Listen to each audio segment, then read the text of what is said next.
Welcome to the magical journey beyond mediocrity, where the mystical and the practical become aligned. You're listening to Meant for More, the Seeker's Guide to Success, with your host, Seeker's Guide and coach, Kristen Lloyd. Kristen guides you through mindset shifts to increase your consciousness and live your best life. So let's leave mediocrity behind and step into your magical, magnificent life with Kristen. Welcome everyone to our next installment of the Meant for More show, the Seeker's Guide to Success. I am your host and Seeker's Guide, Kristen Lloyd. I am so grateful that you've all tuned in today for the show, and I have an amazing guest for you all today. This is episode 10 of the Meant for More show, and today our special guest is Tania Dakka. Tania is a chief mischief maker, badass creative strategist, and copywriter.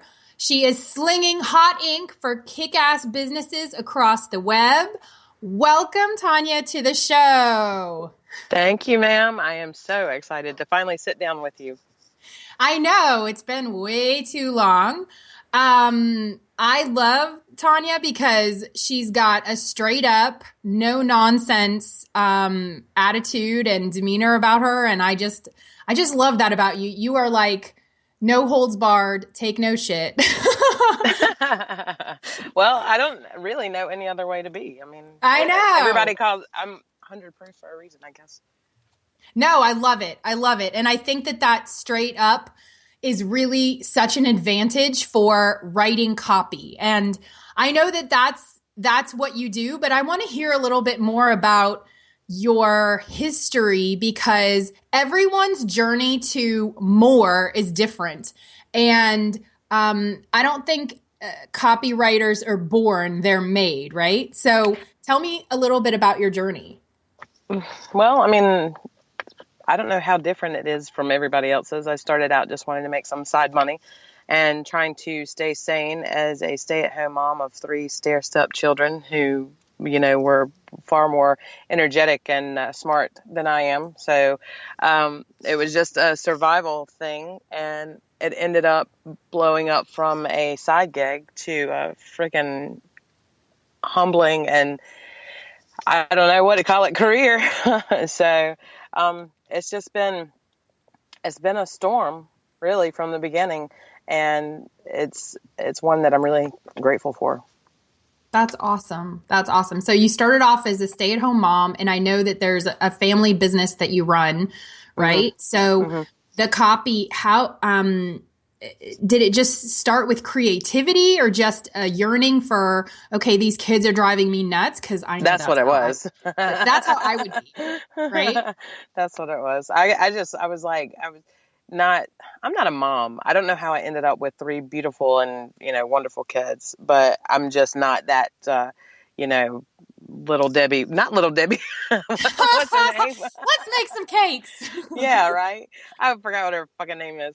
Susie Homemaker. There you go. I'm not Susie Homemaker. So I was just like, I got to do something, but the kids weren't ready for school. But we did lessons and stuff like that. I mean, I did not really homeschooling stuff. We did, hands-on activities, and we had a lot of fun and everything. But I was like, I need some mama interaction. So I just got online and was, knocking around trying to make a little extra cash and whatever, and ended up going from writing for writers who had 50 titles, bestsellers under their belt and whatever, to deciding that blogs and ebooks were just not my thing. I don't have the focus for them. I don't like to write them. I don't want to write them. And then, finding out that my smart ass mouth is really good for copy. Isn't it? So it just happened. Yeah. So where does your creativity stem from? I have no idea. Probably too much booze.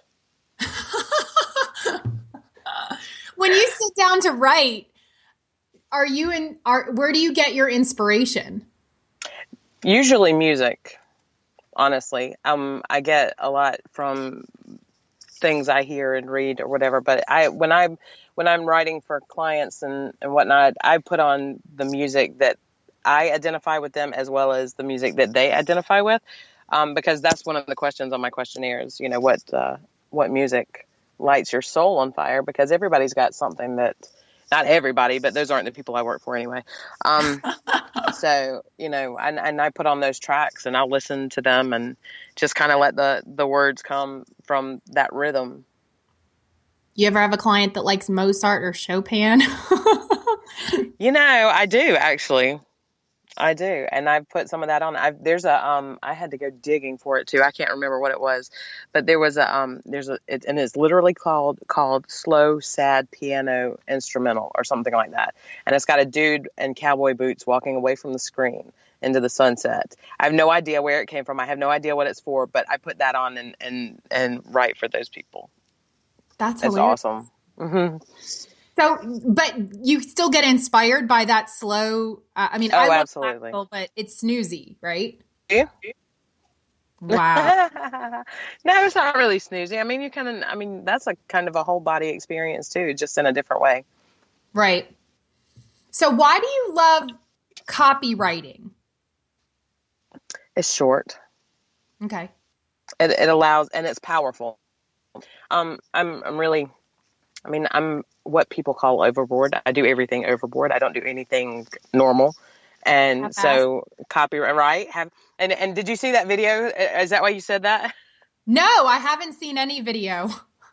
I did a Not video yet, and I was anyway. like, you do everything whole ass or you don't do any ass. And Yeah. those people, they freaking went nuts over that. So yeah, I don't do anything half ass. And so copywriting is a way for me to sort of release that powerful aspect of myself, because all of my clients without fail are the ones who are looking for the power that they feel within themselves to show up on the screen that they can't put there for themselves.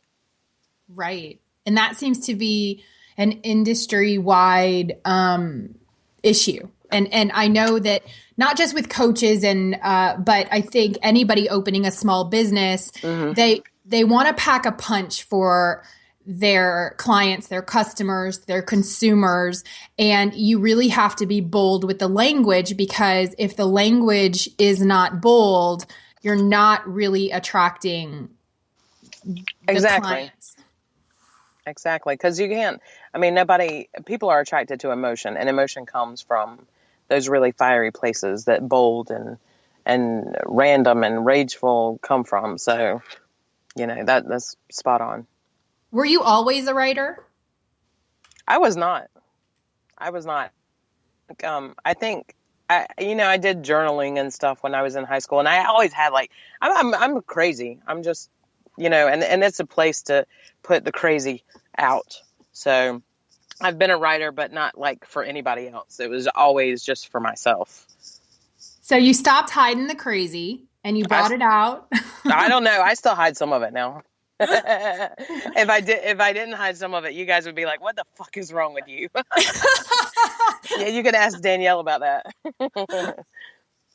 That's hilarious. That's hilarious. So when did you really start developing your writing and recognize that because you do, I've seen your work, you have an amazing, amazing gift, which is why this has really blossomed and blown up.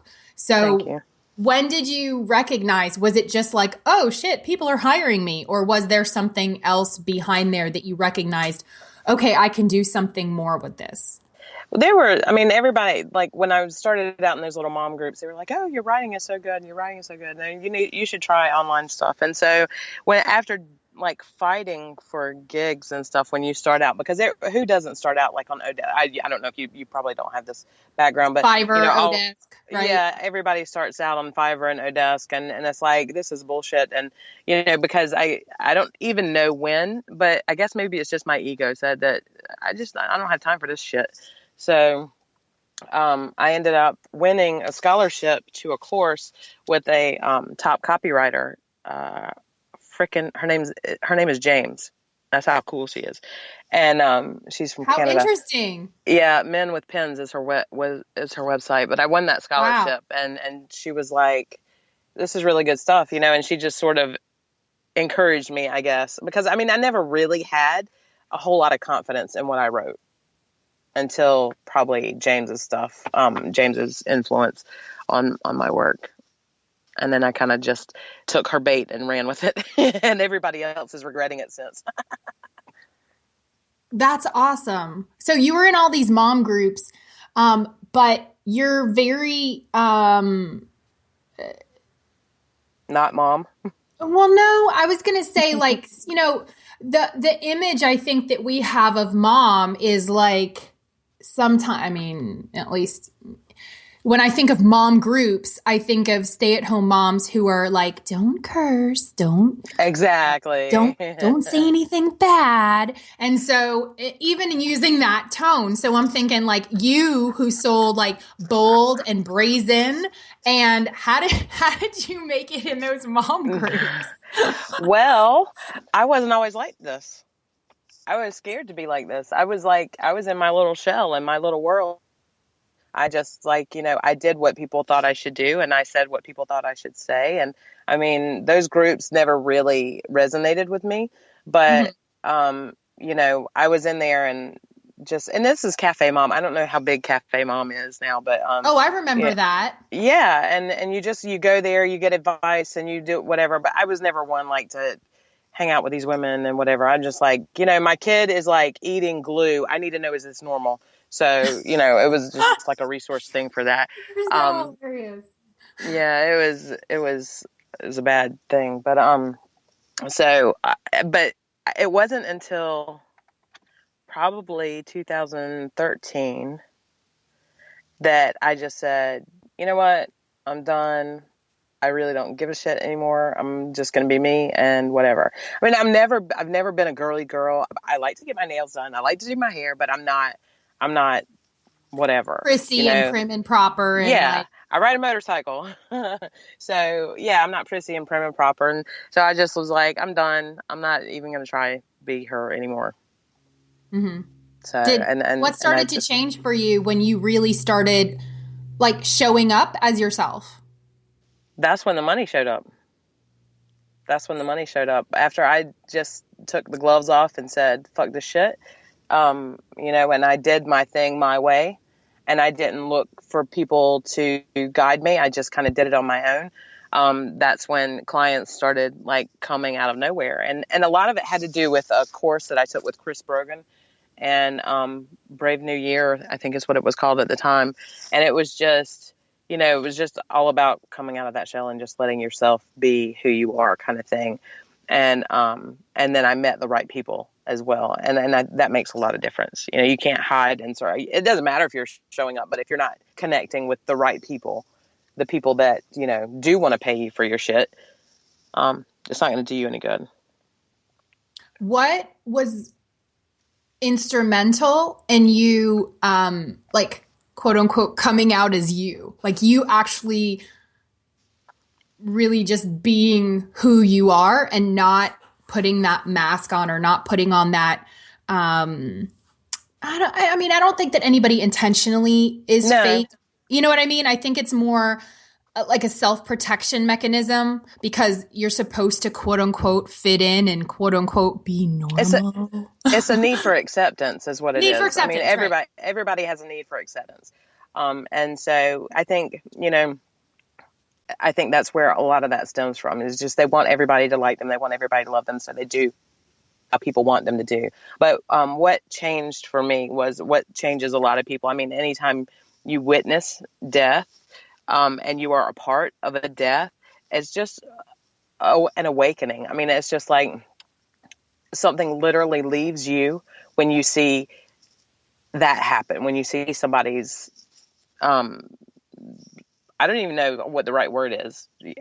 With their spirit or whatever. I don't do the woo things. I don't know what the word is, but when you watch the life leave their bodies, there you go. Then something goes with you. Something of you goes with them, and so that's what happened with me. And after I witnessed my mother, I was just like, I'm not going to live like this. I'm not going to be miserable. I'm not going to whatever. I'm not going to do what everybody. 2013. Mm-hmm. Yep. And it was that day that everything changed. Just like that, snap. A freaking light switch. It was fucking crazy. That's wild. That's Yep. wild. Yep. So do you think, looking back, that it was just, okay, this is my shot, this is my life, I've got to make it mine? Or do you think that there was, and this is the psychology part of me that's asking, like, do you think it was that while she was alive, because I don't know the dynamics or anything, that you had to stay in that box?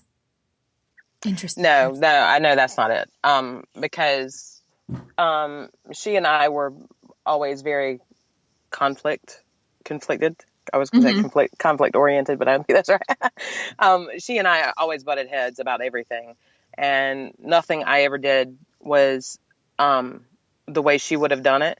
So I don't think that is a factor. I think it's more like I watched she was really sad, and she was really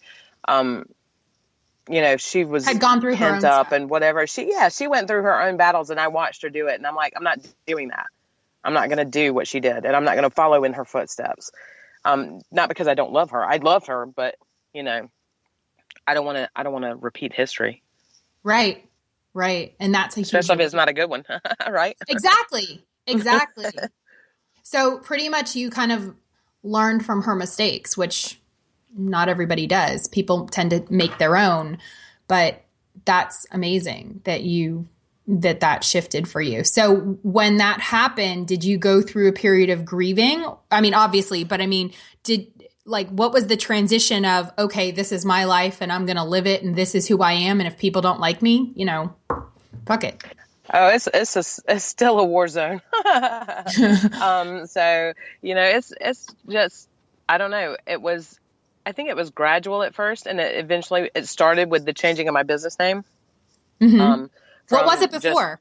It was a fit freelancer or some crap. I forgot. I was like doing nutrition freelancing and whatever. So it was stupid, and it didn't fit me because I hate exercise. I mean, I like being fit, but I don't want to go through the fucking shit to get there. So it just, I kept playing, and I was like, I wanted something that felt more like me. And, I was looking all around and ended up with this worst fucking cliche in freaking industry, and it stuck. So badass. Which is badass. And it's not even, I didn't even do it good. It's like, it's badass ED, but I left the E off and made it an apostrophe D just because I felt like being different, I guess. I don't know. So don't take buzzwords and turn them into businesses. But I like it. I mean, it's still, it's who I am. It's what I am. And a lot of people wear that shit and don't have a right to. And I feel like I do. And I feel like I can own the buzzword that is dead with pride.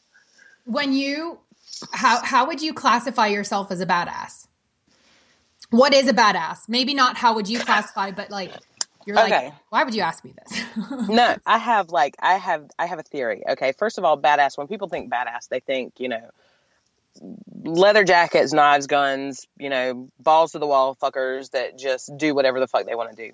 Mm-hmm. But for me, badass is and this is my little mission statement, the unrelenting determination to fucking succeed. Actually, it's the unfucking relenting determination to succeed. So it's the people who are willing to put themselves on the line and make their shit happen, regardless of what the fuck is going on around them. Is this a family show? Because I'm like tearing your shit up. No, it is not.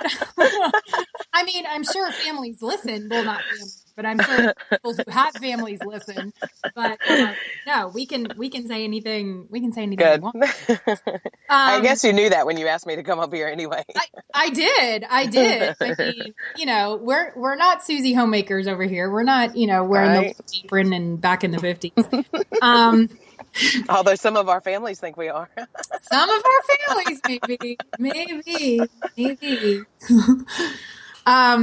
But I tend to think of badass as someone, and this is a cliche, balls to the wall, like people who are like you said, unrelenting, but nothing's in their way. And I think of someone who is completely authentically themselves. Like they don't give a shit about what other people think. They don't give a, you know, it's just, this is who I am, love me or hate me, which takes a lot of guts to do It that really does. because again, it goes back to that level of acceptance of, oh, I need people to accept me. And the people who say, this is who I am, love me or hate me, you know, that I think takes a lot of strength and a lot of guts. And you're not asking for acceptance. You're just saying, this is who I am. This is me, take me. Or exactly.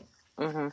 Yeah, it does. I mean, and that was a really hard thing to do. And, you know, like I was saying, it was that whole transition, like the switch went off in my head, but to implement it in reality sort of took a little time to come out. So, I mean, and I think, and you asked me, and this is kind of a good segue into the question that we talked about before we went live. What stops people from being more, right? Exactly. And I think that is what it is. I think that their fear of being or not being accepted for who they really are, and their fear of not accepting themselves or believing in themselves and believing in their ability to be more stops them from reaching that goal. So, you know, I was talking to a client yesterday and she was like, well, I don't know if I need this, or I don't know, you know, where, and I don't know if I'm any good at that. And I'm like, first of all, that's your biggest problem, you know, and nothing changes for anybody until they believe it's going to change, until they believe that they have the right for it to change. Right. Self-belief is powerful. Very. Because if you don't believe you can do something, or if there's doubt or lack of belief, then how are you going to cross the bridge? Exactly. And who's going to have that belief in you if you don't have it in yourself when it comes to business? Now, I know your family and friends, yeah, they're going to believe in you, but people who are coming to you for, you know, they're looking to you to coach them or to, you know, whatever, lead them to a better place. If they don't believe that you believe you can do it, then you're sunk. Your business is sunk. Right. That's why powerful copy is so important. It is. However, now here, I know this is probably more of a coaching question than a copy question, but from your experience and from your journey or you witnessing your clients' journeys, what do you think is the core of getting to that self-belief? What do you think is important for that? I don't know, because I'm not a coach. And I don't really, I think, I mean, I know what happened with me. How I came to believe it was just really writing and just really looking objectively at people's praise and stuff. And seeing that, you know, I'm jaded, and I know I'm fucking jaded. Everything I do is ass backwards. So, I look to other people for sanity and to know whether or not I'm fucking up. So, you know, when I learned to discern my negativity and my voice, you know, my negative view of myself. The cynicism? The cynicism. And what I did when I learned to take that out and look at, you know, what was really going on, looking at people's numbers and my numbers and seeing how things were changing, it was like, it just sort of happened. But what I had said to that client yesterday is this is an ongoing process. You're going to have ups and downs. You're going to have days that you don't, you know, that even though you generally believe that you're talented as fuck, that's my mantra. I'm talented as fuck. So, and I tell myself that every morning. I love it. So it's like, you know, you have to sort of remind yourself, I don't care what's going on around me today. This is where I am. This is who I am. And we're plowing through everything else. So it's an ongoing thing. Right. No, I love it. I mean, and I think that you're right. That's what stops people from being more is that element of self-belief.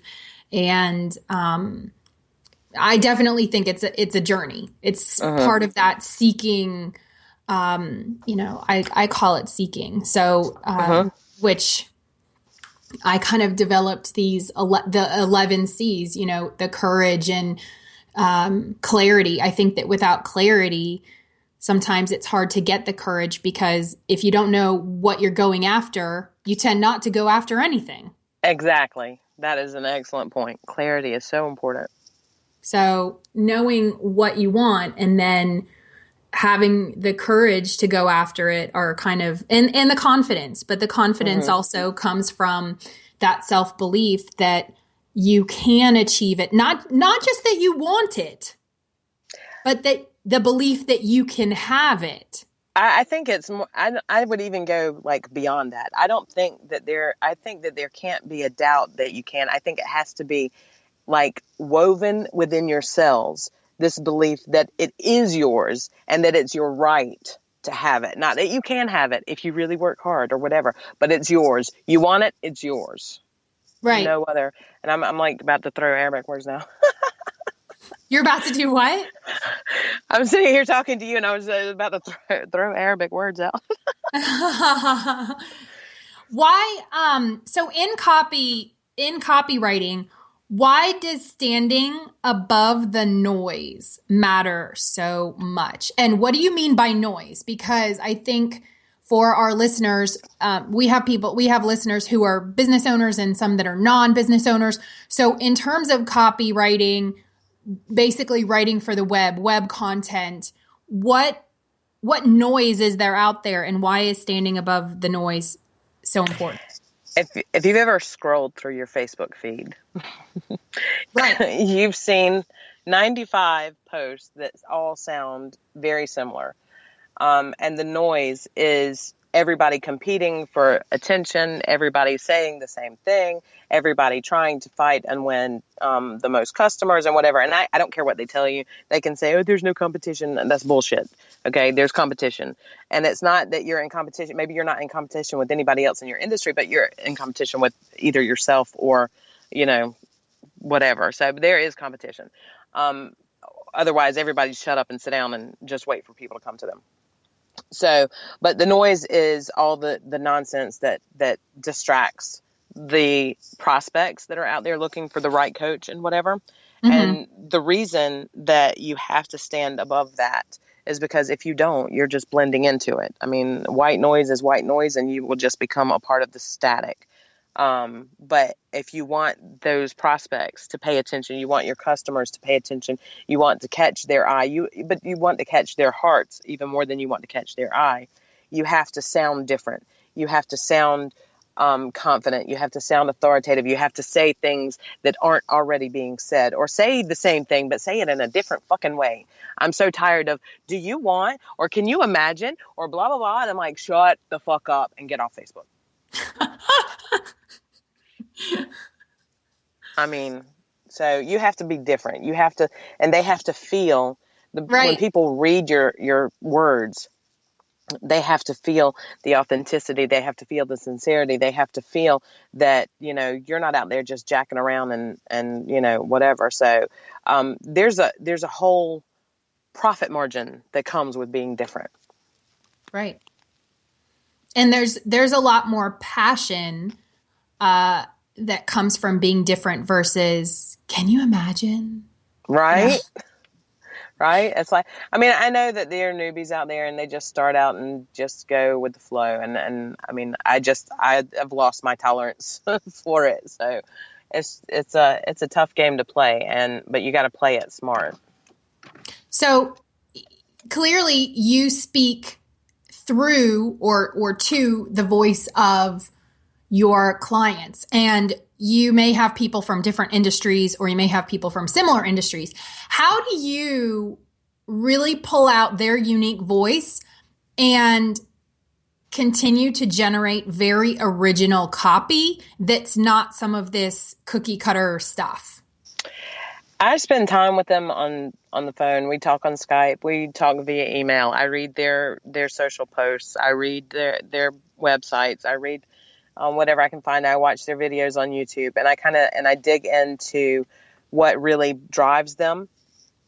But then at the same time, I'm also doing research into what really drives their clients, because I want, everybody always says it's about the why. And I was the one tooting that horn too. It's about the why, and it is about the why, but it is also about the how. So it's about the clients that we want to attract, their why. You know, what like really flips their heart, and then how of my client, how they talk and how they address and how they come across.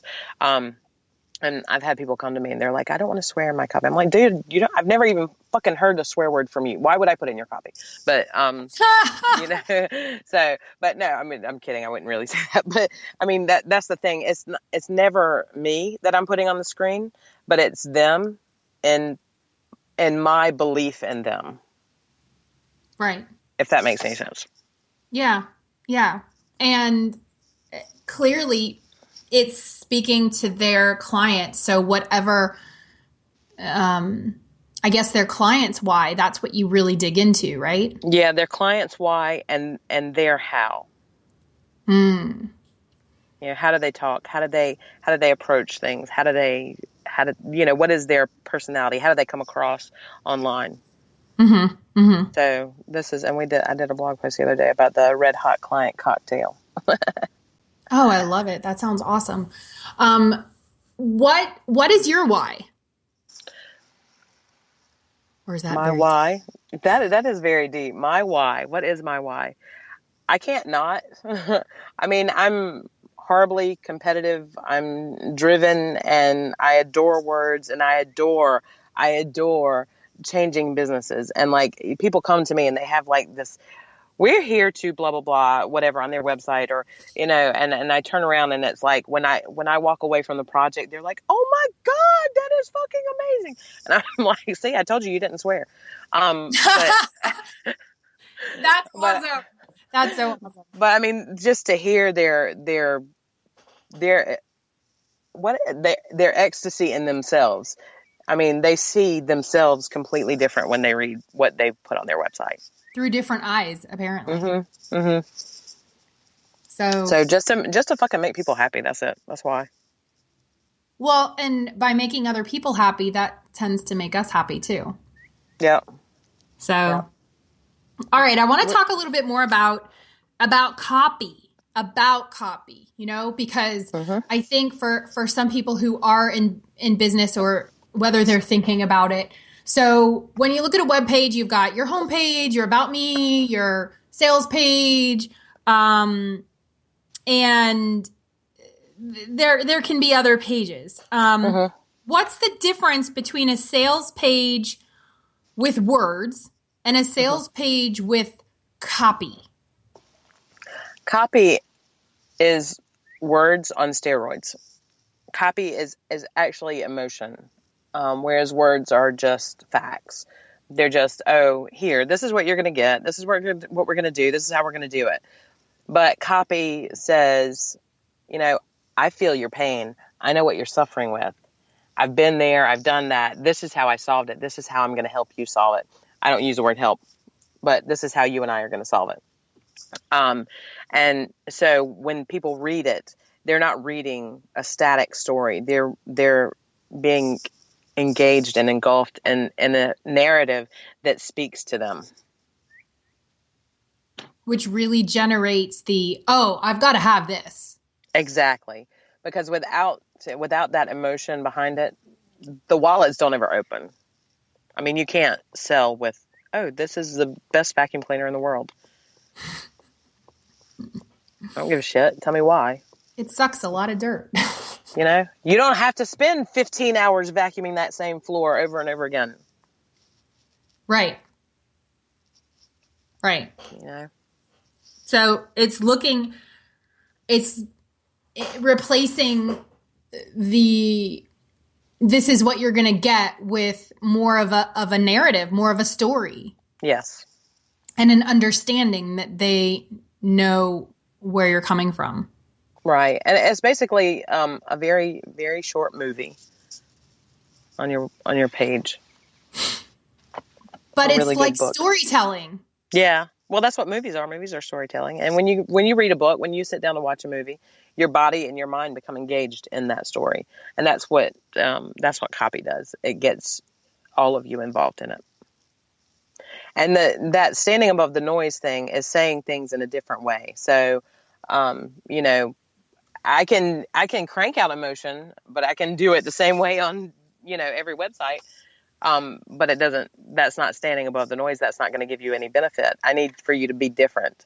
So, you know, that whole, you're really walking the line. You're like, you have to sound like the client, appeal to the client's client, and pull out this emotion while making them sound like something completely different than, you know, stuff they've already read.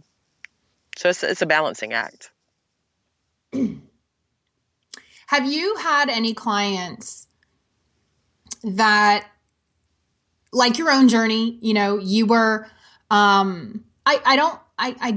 word that comes up is almost like closeted, but I mean, you were in this persona that you thought everybody would like you, and this is what people wanted, and so this is how I should be before you flipped the switch, before the switch flipped. And have you had any clients who, you know, when you get on the phone with them, this is who they are, you can feel their authenticity, and their current copy or their current persona who they place online, who they say they are online or who they say they are in their business is completely different? Yeah, and they are usually, hang on one second. Try not to cough in your ear, sorry. They are usually the ones who are just starting out. It's not that they're intentionally like deceiving people or anything, but you know, they're just like, you know, oh, this is what my client, you know, wants to see, and this is how blah blah blah, or you know, whatever. And because spilling the blood on the page is not as easy as it is for some, you know what I mean? So it's like you sit down and you look at that screen and you freeze, and it's like, what if I say this? What, you know, what are they going to think? You know, what, or even not knowing necessarily what to put, you know, so you just kind of grab at straws, and they're not even the straws that belong in your cup. Yeah. So, but yeah, I've had those clients, and they've walked away with, you know, the right representation of themselves. And the reason I asked that is because I think that, you know, this brings up a huge point. You know, we're talking about sass and ink, but I think that everybody has their own level of sass in their own way, in this burning authenticity that wants to come out, which authenticity, that's another buzzword, right? Yeah, I'm sick of it. So we'll stick with sass. But everybody has their own sass, and really pulling that out is a highly emotionally charged experience, because they have to be okay with, this is who I am. And so even though you're saying, okay, I'm not a coach, you can be behind the scenes helping them see who they are through the copy that you're doing. Yeah, that is true. I mean, it's a sort of an awakening process. And that's what the art of sass is about, is about how to get to that, to get comfortable with that who you are part, so that you can put those words up there without like second guessing yourself, without questioning your validity, or you know, without fucking editing yourself to death. So yeah, it's a process that. Tell us about the art of sass, because, and this is what I told you before we got on the call today. So I happened to be scrolling through Facebook yesterday because, you know, all the noise. And then I saw, oh, Tania has a book. Tania has a book, and she's going to be on my show tomorrow. And Tania has a book. Holy shit. I have to get this thing and I have to look at it. And, so I saw that you have a book, The Art of Sass. So tell us about that, and who is that for? It is for the business owner who really just doesn't know how to put herself out there. And it's a series of like little exercises in there, and a lot of ass kicking, about, you know, Of course, digging deep into, you know, who you are, and the things that ignite you, so that, you know, writing becomes a less painful act. I'm not going to say less painful. Okay. It becomes a different pain. Your pain comes from wanting to solve problems, not wanting to be accepted. Wanting to solve problems, not wanting to be accepted. I love that. I love that. Have you ever read The War of Art? I have not, and I suck. I'm really bad at reading. I try to read, but I'm like squirrel. second grade level, I think. No. But I mean, most people get distracted. Well, if you've got 3 kids and you're trying to prevent one of them from eating glue, I mean, you're probably right. busy. 3 kids, 2 businesses, a house that doesn't run on anything frozen or whatever, home cooked fucking meals all the time. So yeah, my brain You're is, amazing. I'm not amazing. I'm fucking lunatic. But But be on my way. you are more than welcome anytime. I got a whole beach here waiting to show you. But The War of Art is on my list of stuff I want to. It's a really, really powerful book. From what I understand, I have read excerpts of it, but not any. I haven't said. Have you read it? You haven't read it? I haven't read the whole thing either. I've read excerpts. I'm bad as well. It's in my Kindle and I go back to it every now and then. But he really talks about the emotional resistance that comes up from writing is a practice. It's a practice that needs to be cultivated ultimately. And the war of art is just sit your ass down and write. And so many people are so concerned about, well, I want it to be good. I want it to be nice. I want it to be awesome. If you read my shit, that doesn't happen. That doesn't happen. Hit publish. Right. God damn it. Why'd that publish that? Right. You just sit down and you write. And that really, I write, but from what I get, the more you write, the better you get. And so yes, of course. I mean, with anything else, I tell my clients, you're not going to win a marathon by never running. You're not going to look good and have a tiny little waist and big arms or whatever if you never hit the gym, right? Right. You don't get there by just wishing. Wishing and sitting in front of the TV. I mean, we can do all the manifesting we want, but if you never move a muscle, you're not going to make it happen. So I always tell my clients, this is a marathon. This is not a sprint. Bravo. That's very good. That's exactly right. We have a Spreaker chat from Vincent West. As a salesperson, it's very hard to balance your sales persona versus who you really are.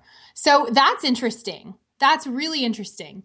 What would recommendation? So as a salesperson, your sales persona, right? Who you're selling to, your clients, right? You have to be something for your clients. And I think it's such an interesting and so important to state because sometimes, I'm going to divert a little bit, but for example, in teaching, I remember a couple of years ago, who, not that I'm advocating like drinking and drugging, but I mean, there was a teacher who was at a baseball game 5 years ago and she was like drunk at a baseball game and she got on the big picture con or whatever. Mm-hmm. And then because she was a teacher, and this happens with law enforcement as well, I think she was like, let go. I mean, we're not talking about, anything super bad, but I mean, that's something in some occupations who you are in the business is completely separate from who you really are. And like that partying you has to be kept separate. Well, in our industry, it's like one and the same and I think that that's it's changing as well. I think that that's part of the, I don't want to say changing economy, but something that's society. Right. Our society, because people want that authenticity. Like even the Kelly Ripa who came out last week and, she said, she didn't say this, but I saw her video where people say, oh, women are upset and, so, she's going to have she might cry or she's going to have her period or something. And then, ironically, I also saw an episode of Sex in the City. Don't judge me. And, there was something where Samantha was saying she was getting a job. I can't even remember what season it was. And she said, well, he said that I was a woman, so he didn't want to hire me. And, what do they think, that I'm going to cry or that I'm not going to be able to handle my emotions? I think that's a huge shift from the last 20 years to now, is that we're a lot more authentic with our emotions and saying, hey, this is not okay. It's not okay for contracts, like in the Kelly situation. Why was it not discussed with me? I'm just like anybody else. So I think that part of authenticity is huge. That's evolving. What do you think? I think it in the online space is different. I mean, the sales personas, it really depends on your industry. I don't know that I would dig the teacher being drunk at the baseball game. I know Right? It's her thing or whatever, but hey, go to another city, go where they don't know you, and don't. I don't know. I think they have a right to be who they want to be, but because it's not it's not during school hours, but you don't know what she's doing during school hours. Maybe just put her on probation. I don't know, but I don't know what the deal is. But there is a change. I think it's starting online, and things are changing really rapidly. You see a lot less rigidity in business in a lot of places. But as far as being who you are versus your sales persona, I guess that would depend on your industry, really. And hey, if you got to put on a mask to go to work, maybe you need to find a different industry to sell in. Like, I know,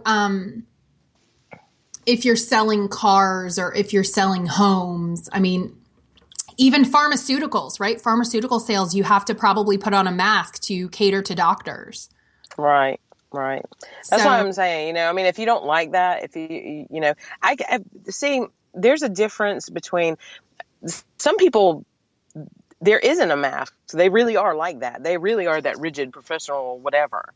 And those professions suit them. So they're the ones that should be in that place, But if you are somebody that, really needs to just cut loose, and you have to really just watch what you say all the time because you don't want to offend your clients or your customers or whatever, then, rethink the prospect of, the industry you're in. And here's a question, or a statement. Is that an awareness for, okay, I'm okay working for somebody else and accepting this persona because that's what I've contracted as an employee, versus I want to be an entrepreneur because in entrepreneurship, you're aligned with who your clients are, and that makes it so much easier to be who you are. But when you are contracted, even if you're under obligation at that point. Right. You're under obligation. If you, that is who you are. You know what I mean? Right. You're good with it. I don't have any problem with whatever. And we have this cafe that you mentioned earlier.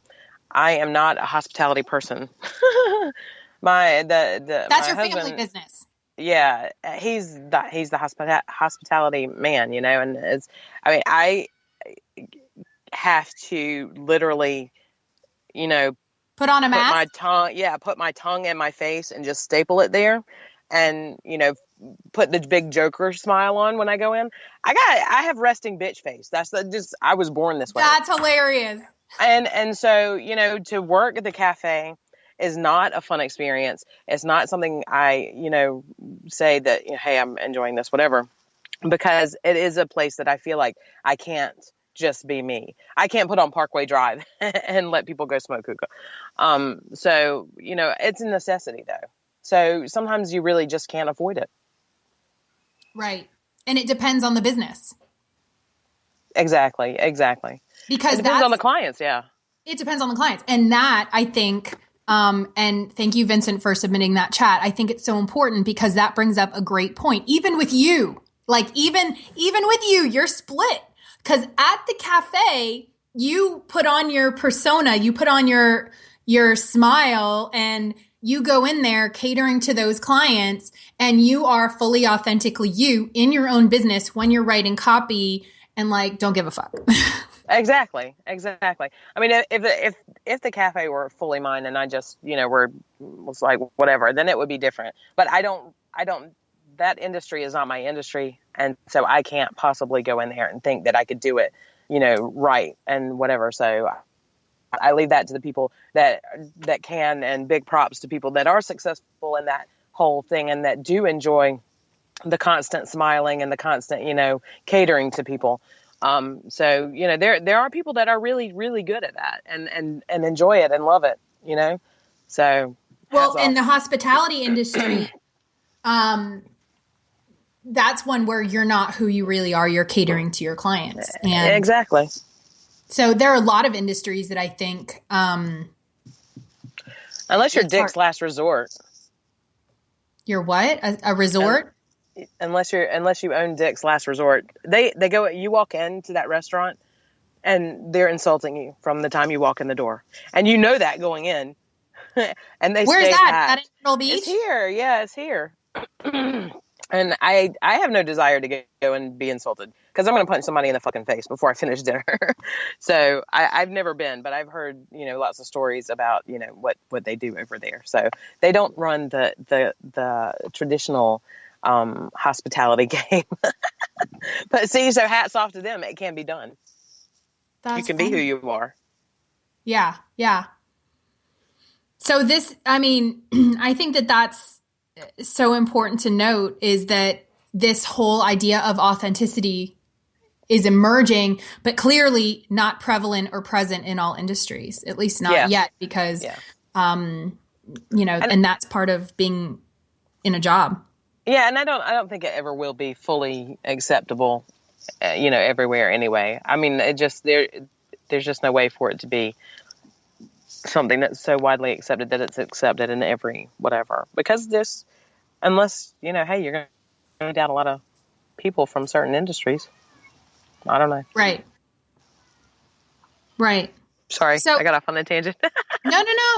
I think this is awesome. I think, but it goes back to the main point, which is in these entrepreneurial businesses, it's important to show who you really are. I mean, I've noticed even as Google and Microsoft and all of these other companies, they're doing things differently, in terms of employee, they cater to employees. Like there's all of these balance balls and, go to the gym and, this flexible work schedule where you're not just sitting at a desk 8 to 5. So the world is changing. It's just slowly transitioning, because one of the things that I've seen is that productivity, because I do see some of the stuff that's in that world, in that corporate world, productivity is kind of maybe not at an all-time low, but people are spending a lot more time on social media during work time. And so one of the ways that a lot of these businesses is increasing productivity is to give a lot more flexibility, because you just can't stare at a screen for 8 hours. Because I think the last thing that I wrote is that people are at about 55 to 65% productivity, which damn.